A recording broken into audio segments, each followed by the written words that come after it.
পদার্থের গঠন এই অধ্যায়টা তোমাদের বেজ আমি বলছিলাম কি আমাদের প্রত্যেকটা সাবজেক্টের কিছু বেসিক অধ্যায় আছে। এই বেসিক অধ্যায়গুলোর উপর ভিত্তি করেই আমাদের নেক্সট অধ্যায়গুলা প্রয়োজন হয়। তেমনি ভাবে এই পদার্থের গঠন, তারপরে পর্যায় সারণী, রাসায়নিক বন্ধন, এই ৩, ৪, ৫ এই তিনটা অধ্যায় তোমাদের প্রপার ভাবে শিখলে পরে এটা এসএসসি তে যেমন নেক্সট অধ্যায়গুলোতে প্রয়োজন হবে, তেমন ভাবে এইচএসসি তেও তোমার এই অধ্যায়গুলো সম্পর্কে ক্লিয়ার কনসেপ্ট যদি না থাকে, তাহলে তোমাদের কাছে কিন্তু কেমিস্ট্রিটা ক্লিয়ার লাগবে না।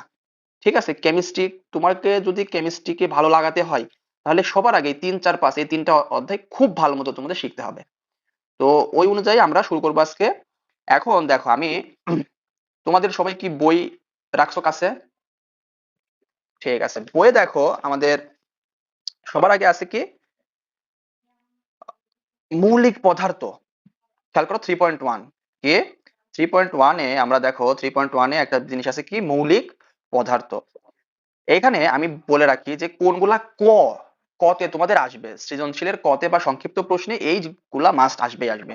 সেটা হচ্ছে মৌলিক পদার্থ কাকে বলে, এটা মাস্ট আসবে। যৌগিক পদার্থ কাকে বলে, মাস্ট আসবে। পরমাণু কি, অণু কি, এগুলাও জিগাইতে পারে। তো আচ্ছা, মৌলিক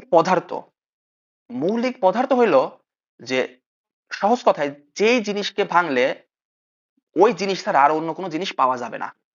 তার মানে তুমি চিন্তা করো যে তুমি যদি আমরা যদি স্বর্ণকে যদি ভাঙি, তাহলে ওর ভেতরে কি পাবো আমরা? জাস্ট স্বর্ণই পাবো, ঠিক না? এখন যদি আমরা যদি সাপোজ স্বর্ণ আর রূপার যদি একটা মিশ্রণ করে ওইটাকে যদি আমরা ভাঙি, তখন আমরা কয়টা উপাদান পাবো? একটা না দুইটা? দুইটা উপাদান পাবো, একটা স্বর্ণ আর একটা রূপা। তাহলে এই জিনিসটার কনসেপ্টই হচ্ছে এই মৌলিক পদার্থ বা মৌল আর যৌগিক পদার্থ।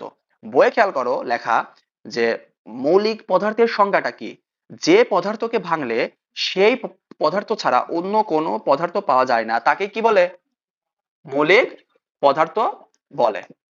ঠিক আছে, ঠিক আছে, তাহলে মৌলিক পদার্থে আমাদের যে এমসিকিউটা প্রয়োজন এইখানে আমাদের এই পর্যন্ত কতটি মৌলিক পদার্থ আবিষ্কার করা হয়?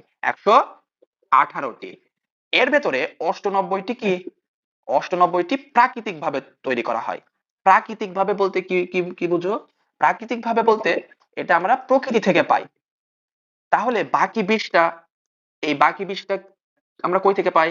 এটা হচ্ছে কৃত্রিম বা আমরা এটা গবেষণাগারে তৈরি করছি।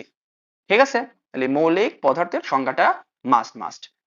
এবার আসে কি যৌগিক পদার্থ কাকে বলে। আচ্ছা, যৌগিক পদার্থ যেটা বললাম যে সংজ্ঞাতে কি আছে, যে যে সকল পদার্থকে ভাঙলে দুই বা দুইয়ের অধিক মৌল পাওয়া যায়। কি? দুই, এখানে কথা হচ্ছে দুই বা দুইয়ের অধিক মৌল পাওয়া যায়, তাহলে সেই মৌলদের কি বলে? যৌগিক পদার্থ বলে। যেমন পানি, পানির সংকেত কি? H2O। H2O, তাহলে এই H2 এর একটা বিষয় কি, যৌগিক পদার্থের প্রত্যেকটা জিনিসের একটা অনুপাত আছে। অনুপাত কি? অনুপাত হচ্ছে কে কতটুকু থাকবে। যেমন H2 মানে হাইড্রোজেনের অনুপাত কত? 2, আর অক্সিজেনের অনুপাত 1। তুমি পৃথিবীর যে কোনো পানি নাও না কেন, এই হাইড্রোজেন 2 অণু, অক্সিজেন 1 অণু, প্রত্যেকটা পানির ভেতরে কি থাকবে?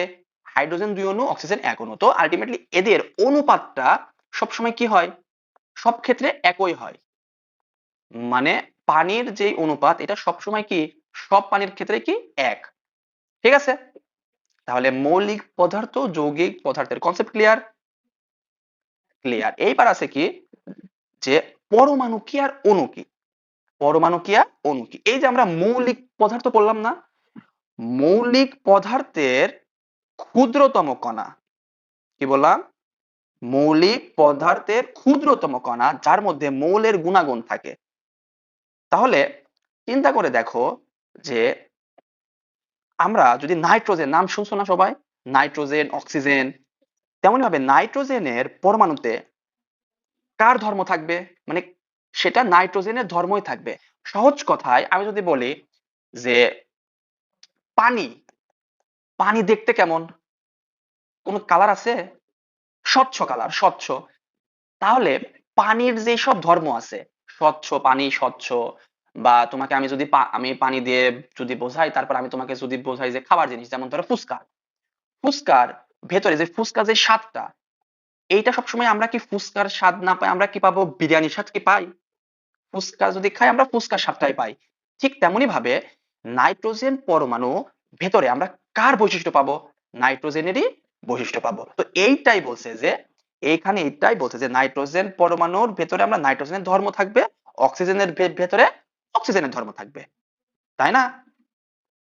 আচ্ছা, তাহলে পরমাণু কি বললাম আবার? যে মৌলিক পদার্থর ক্ষুদ্রতম কণাকে কি বলে? পরমাণু বলে। তাহলে অণু কাকে বলে? অণু হচ্ছে দুইটা পরমাণু, কি বললাম? দুইটা পরমাণু, বা বলছে দুইয়ের অধিক, দুই বা দুইয়ের অধিক পরমাণু পরস্পরের সাথে, আচ্ছা, প্রত্যেকটা জিনিসের একটা কি আছে? বন্ধন আছে না? একটা জিনিসটা সিঙ্গেলি, ওদের ভিতরে যদি কোনো কানেকশন না থাকে, তাহলে তারা কি একসাথে থাকতে পারে? থাকতে কিন্তু পারে না। যেমন চিন্তা করো, তোমাদের যে ফ্যামিলি, ফ্যামিলির ভিতরে একটা কি আছে? একটা বন্ড আছে না? সবার ভিতরে আমরা যে একটা জিনিস বলি না, আত্মীয়র বন্ধন। তো প্রত্যেকটা এরকম আমাদের কেমিস্ট্রি হচ্ছে আমাদের রিয়েল লাইফের সাথে অনেক বেশি কানেক্টেড। তো আমাদের যেমন ফ্যামিলির মানে আত্মীয়তার একটা বন্ধন আছে, ঠিক তেমনি এই পরমাণু গুলাও কি, এরা, এদের ভেতরেও কি ফরমেশন হয়?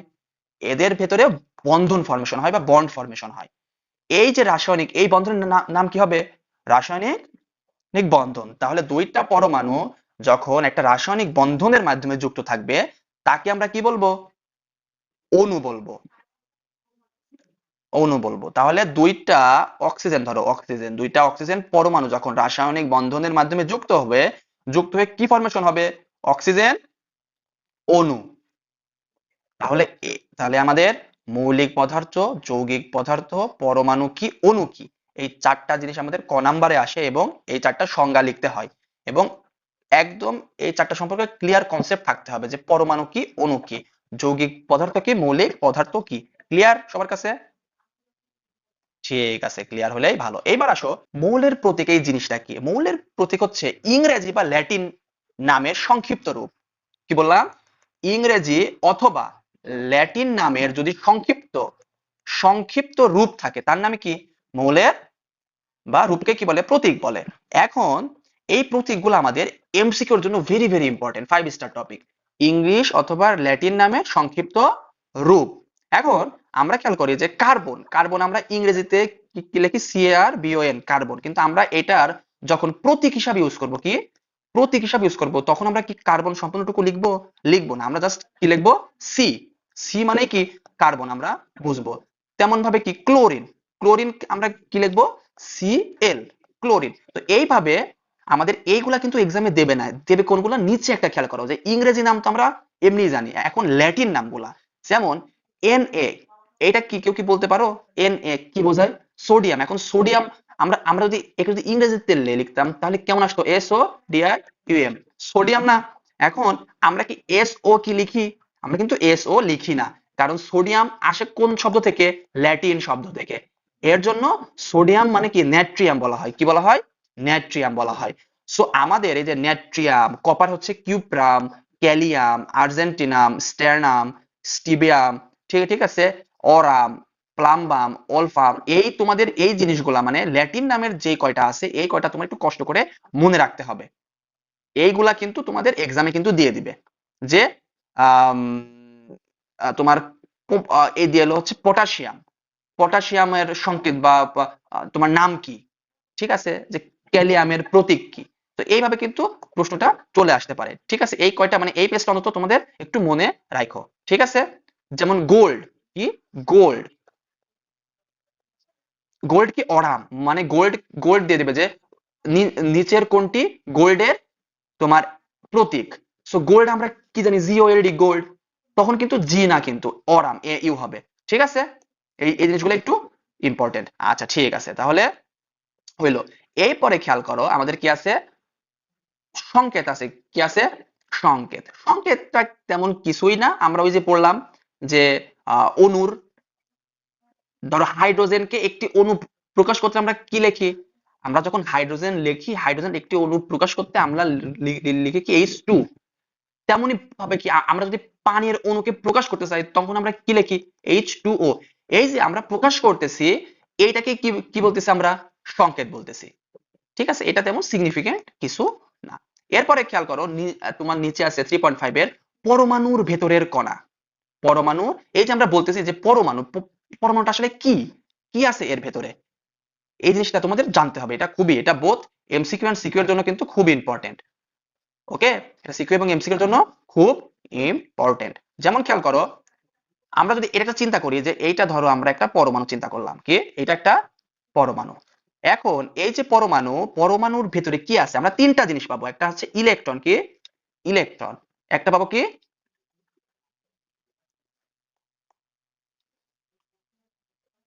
খুবই সমস্যা হচ্ছে তো দেখতেছি কিছুক্ষণ পর পরই। ও হ্যাঁ হ্যাঁ হ্যাঁ, বুঝতে পারছি সমস্যাটা কি হচ্ছে। ওয়েট ওয়েট ওয়েট ওয়েট, তাহলে কি বলতেছি যে পরমাণুর ভেতরে আমাদের কি আছে, পরমাণুর ভেতরে আছে তিনটা জিনিস, একটা হচ্ছে ইলেকট্রন, প্রোটন আর নিউট্রন। তাহলে তিনটা জিনিস মিলে কি তৈরি হয়, আমাদের পরমাণু তৈরি হয়।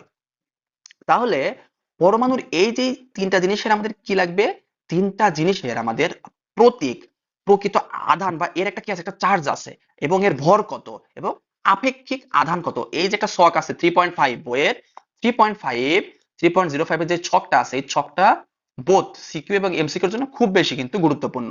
ঠিক আছে, সো এই ছকটা সবাই সবার পড়ার টেবিলে লাগায় রাখবা।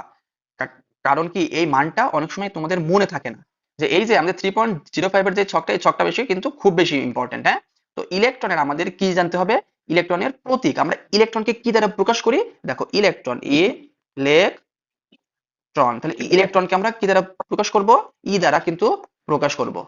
ঠিক আছে, ইলেকট্রন ই দ্বারা, প্রোটন কি, প্রোটনকে পি দ্বারা, আর নিউট্রনকে এন দ্বারা। হুম, ঠিক আছে।